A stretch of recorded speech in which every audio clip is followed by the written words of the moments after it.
ભાગવતનો શાસ્ત્રાર્થ બતાવ્યો, 4 અક્ષર એમાં છે, 4 અક્ષરનું મહાત્મ્ય બતાવ્યું. ભાતે સર્વેષુ વેદેષુ ગતિર્યસ્ય દુરસ્તયા વરિષ્ઠમ સર્વશાસ્ત્રેષુ તત્વમ પરમ હિ યોગીનામ. પહેલો અક્ષર છે ભ, ભા. ભા દીપ્તો ધાતુ છે. ભા અક્ષરથી આપણા જીવનનો અંધકાર દૂર કરે છે. પ્રશ્ન થાય કે આપણા જીવનમાં અંધકાર કયો? તો કે છે અજ્ઞાની અને અંધ બંને સરખા કહેવાય. હાથ પકડીને દોરવા વાળો કોઈ પથદર્શક ન હોય ત્યાં સુધી એ પોતાના ગંતવ્ય સ્થાન પર ન પહોંચી શકે. અજ્ઞાનતા એ મોટામાં મોટો અંધકાર છે.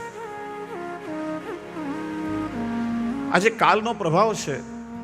આ યુગને આપણે કલિયુગ કહીએ છીએ. કલી એટલે ક્લેશ, કલી એટલે કલહ. સર્વત્ર એનો પ્રભાવ આજે આપણને વર્તાય છે. ઘરમાં કૌટુંબિક કલહ થતા હોય, રાજકીય પક્ષાપક્ષો લડતા હોય, ધર્મના નામે લોકો મારવા મરવા તૈયાર થાય. આ બધો જ કાલનો પ્રભાવ છે. આ ક્લેશનો લેશ પણ ભગવાન શ્રી કૃષ્ણને ગમતો નથી. કૃષ્ણ હોય ત્યાં ક્લેશ ન થાય, ને ક્લેશ હોય ત્યાં કૃષ્ણ ક્યારેય બિરાજે નહીં.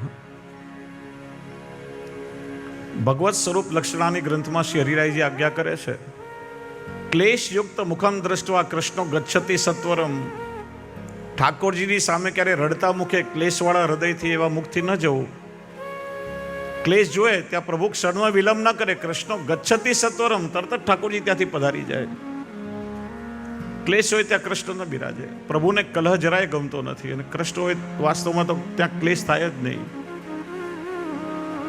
કાલનો સૌથી મોટો પ્રભાવ છે સ્વરૂપ વિસ્મૃતિ. આપણે ઠાકોરજીને ભૂલી ગયા છીએ, ઠાકોરજીની લીલાઓનું વિસ્મરણ થયું છે, અને પોતાના સ્વરૂપને પણ આપણે ભૂલી ગયા છીએ. હું કોણ છું? આ વૈષ્ણવ કુળમાં મને જન્મ શા માટે મળ્યો છે? એમને એમ ઠાકોરજી મને નથી આપ્યો. પ્રભુ મારી પાસે કોઈ અલૌકિક પુરુષાર્થ સિદ્ધ કરાવવા માંગે છે. એક વાલ્મીકી રામાયણનો બહુ સુંદર પ્રસંગ છે.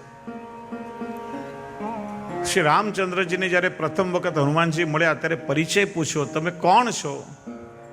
બહુ સુંદર પરિચય આપ્યો.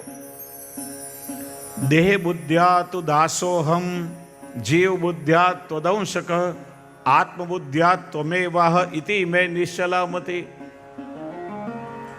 પ્રભુ, દેહ બુદ્ધિથી હું આપનો દાસ છું, જીવ બુદ્ધિથી હું તમારો અંશ છું, અને આત્મ બુદ્ધિથી હું તમારું પોતાનું સ્વરૂપ છું. પ્રત્યેક વ્યક્તિ સાથે આ 3 વસ્તુ જોડાયેલી છે. દેહ બુદ્ધિ આપણામાં છે ત્યાં સુધી એ દાસત્વ જ આપણા માટે યોગ્ય છે. એટલે ગદ્ય મંત્રમાં કહીએ ને, દાસો હમ, હે કૃષ્ણ હું આપનો દાસ છું.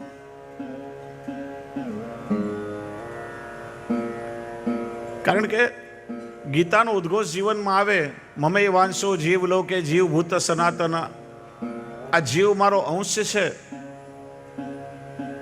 એ વાત સમજવા. આત્મબુદ્ધિ તો કોઈ અબજો માણસમાં એકાદમાં હોય, જેને વાસ્તવમાં એ સર્વમ ખલુ ઇદમ બ્રહ્મ એનું જ્ઞાન થાય. આપણા માટે દાસ ભાવ એ સર્વોપરી છે. એનું કારણ પ્રભુ આપણા અંશી છે ને આપણે પ્રભુનો અંશી છીએ. અંશની ગતિ પોતાના અંશી તરફ થાય ત્યારે જેનો ઉદ્ધાર થઈ શકે.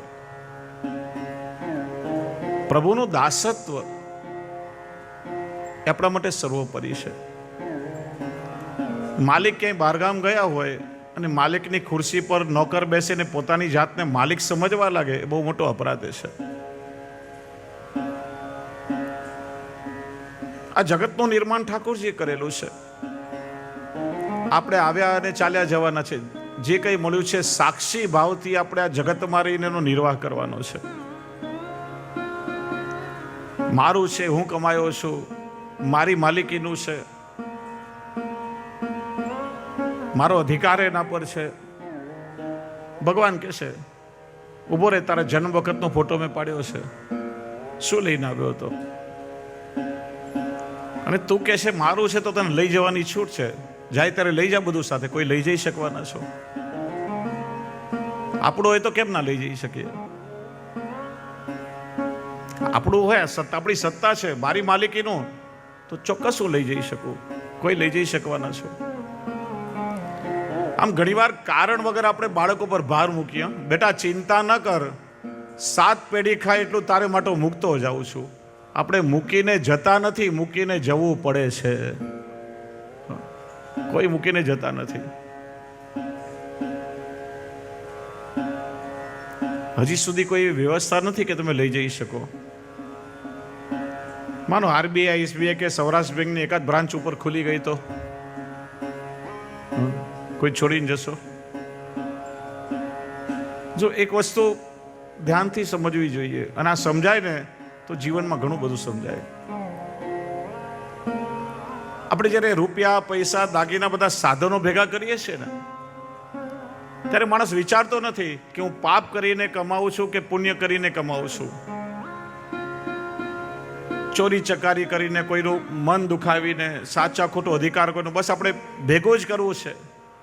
એ વખતે આપણે વિચારતા નથી કે એની પાછળ મેં કયું કર્મ કર્યું છે. પણ મજાની વાત એ છે કે પાપ પુણ્ય કરીને, આ બધા કર્મો કરીને જે સાધનો ભેગા કરીએ છીએ ને, એ બધા સાધનો મૂકીને જવું પડે છે.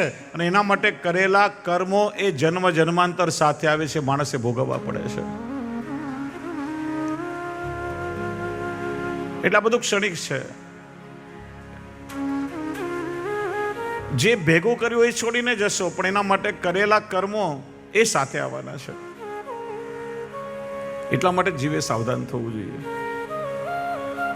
આપણે પ્રભુના દાસ છીએ.